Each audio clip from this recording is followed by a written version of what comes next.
करते हैं अन्य खबरों का। शराबबंदी को लेकर कैबिनेट मंत्री उषा ठाकुर ने आज एक बयान दिया है, बड़ा बयान दिया है। मंत्री ने कहा है कि शराबबंदी से ज्यादा जरूरी है लोगों को जागरूक करना, अवेयर करना। उषा ठाकुर ने कहा है कि जिन राज्यों में शराबबंदी हुई है वहां अपराध, अवैध शराब की बिक्री और अराजकता ज्यादा है। यकीन ना हो तो उनके आंकड़े उठाकर देख लीजिए। इसलिए शराबबंदी से ज्यादा जरूरी लोगों को जागरूक करना है। मंत्री ने कहा कि शराबबंदी की चर्चा गली चौराहे पर नहीं, कैबिनेट में होना चाहिए। शराब न केवल आदमी पीता है बल्कि उसके दुष्परिणाम उसके परिवार को भी झेलने पड़ते हैं। देखिए, ये एक बहुत ही महत्वपूर्ण विषय है और इस पर चर्चा ऐसे गली मोहल्ले चौराहे में नहीं हो सकती। कैबिनेट में सामूहिक रूप से इस पर विचार किया जाएगा। और मेरी व्यक्तिगत मान्यता ये है कि आप उन प्रदेशों का अध्ययन कर लीजिए जहाँ पे शराबबंदी की गई है। वहाँ अवैध शराब और असामाजिक तत्वों की गुंडागर्दी और बड़ी मात्रा में पनपती है। यदि हमें शराब छुड़ानी है तो हमें समाज का जन जागरण करना होगा। जो नहीं पीता उसको दुनिया में कोई पिला नहीं सकता। चलिए, फिलहाल इस खबर पर हम दोनों ही राजनीतिक दलों के प्रवक्ता मेहमानों से प्रतिक्रिया जरूर लेंगे और समझेंगे कि आखिर वो क्या सोचते हैं मंत्री के इस बयान पर। हमारे साथ अमीनुल खान सूरी साहब, कांग्रेस प्रवक्ता फोनलाइन पर जुड़ गए हैं। दूसरी तरफ दुर्गेश केशवानी जी, बीजेपी प्रवक्ता फोनलाइन पर जुड़ गए हैं। अमीनुल साहब, पहले मैं आप ही की प्रतिक्रिया लूंगा क्योंकि सत्ता में बीजेपी है। उमा भारती एक तरफ 8 तारीख से अभियान चलाने की बात कह रही है कि अवेयरनेस को लेकर, जागरूकता को लेकर ये अभियान होना चाहिए। उषा ठाकुर का कहना है कि जिन राज्यों में शराबबंदी हुई है वहां अपराध, अवैध शराब की बिक्री और अराजकता ज्यादा है। आप कैसे देखते हैं इसे?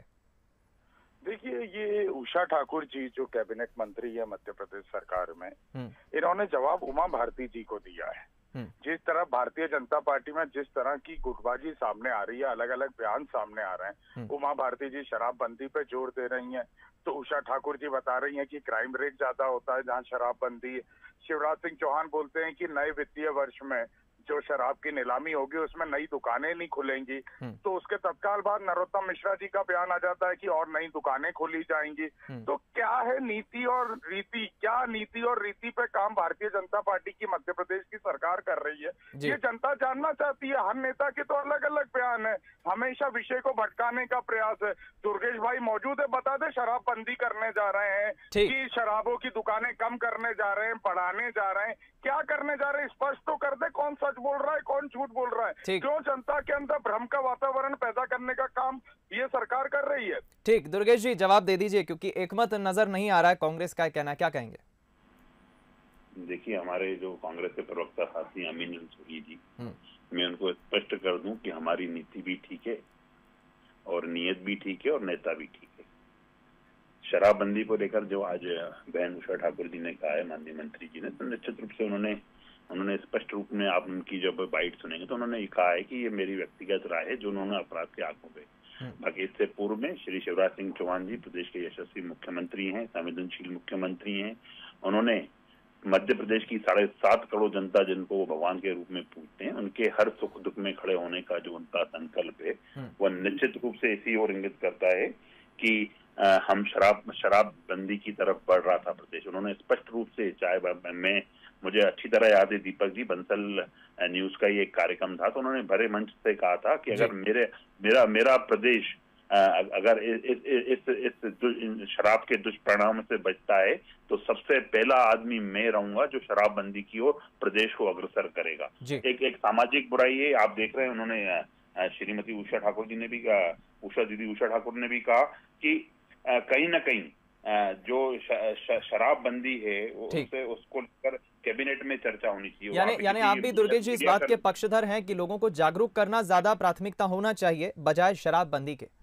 निश्चित रूप से जब जन जागरण अभियान होगा, उस जन जागरण अभियान के माध्यम से ही आदमी जब जागरूक होगा तो निश्चित रूप से, आज आप देखेंगे दीपक जी, आप देखते होंगे जब भी क्राइम रिपोर्ट्स अपन पढ़ते हैं, सब चीजों पे डिस्कशन करते हैं, और अमीनुल सूरी साहब भी बड़े लिटरेट पर्सन है, जब ये सब चीजें इन चीजों के, तो कहीं ना कहीं उन परिणाम, उनके जो परिणाम होते हैं, उनके जो पीछे का जो सिनेरियो रहता है, कहीं ना कहीं शराब रहती है। आवेश में शराब में अनेकों चीज आप देखेंगे, हत्या, बलात्कार, अनेकों घटनाएं जब शराब के नशे में कई लोग कर जाते हैं। 10 सेकंड में अमीनुल साहब सिर्फ आपका पक्ष जानना चाहूंगा क्योंकि छत्तीसगढ़ में भी कांग्रेस सरकार है, शराबबंदी के बाद तो वहां भी हुई थी।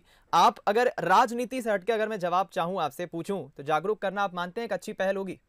देखिए, जागरूकता लाना बहुत जरूरी है। शराब को लेकर कोई भी ये नहीं कहता कि शराब अच्छी चीज है, पर चाहे भी जहां भी देश हो, प्रदेश हो, राजस्व के लिए शराब के राजस्व को हर सरकार को वो राजस्व चाहिए। हमने जब 2018 का हमारा मैनिफेस्टो बना रहे थे, घोषणा पत्र बना रहे थे, तो हमने कहा था कि हम शराबबंदी नहीं कर सकते क्योंकि मध्य प्रदेश को जिस हाल में 15 साल में बीजेपी ने लाके रख दिया है, राजस्व की आवश्यकता है। पर शिवराज सिंह चौहान चाहे 13 हो, 18 हो, 8 हो, शराबबंदी का हमेशा जुमला फेंक। चलिए, इसमें हम मत अलग अलग हो सकते हैं, क्योंकि समय की कमी है। मैं अमीनुल साहब, जरूर बाद में हम कोशिश करेंगे इस विषय पर चर्चा करें, लेकिन ये एक अच्छा जेस्चर आपने शो किया है। जागरूकता की कमी है, उससे जरूर पूरा करना चाहिए सरकार को, और इस बात पे हमारे दोनों ही राजनीतिक मेहमान सहमत भी हैं। बहुत बहुत शुक्रिया दुर्गेश जी, शुक्रिया अमीनुल साहब हमारे साथ बातचीत करने के लिए।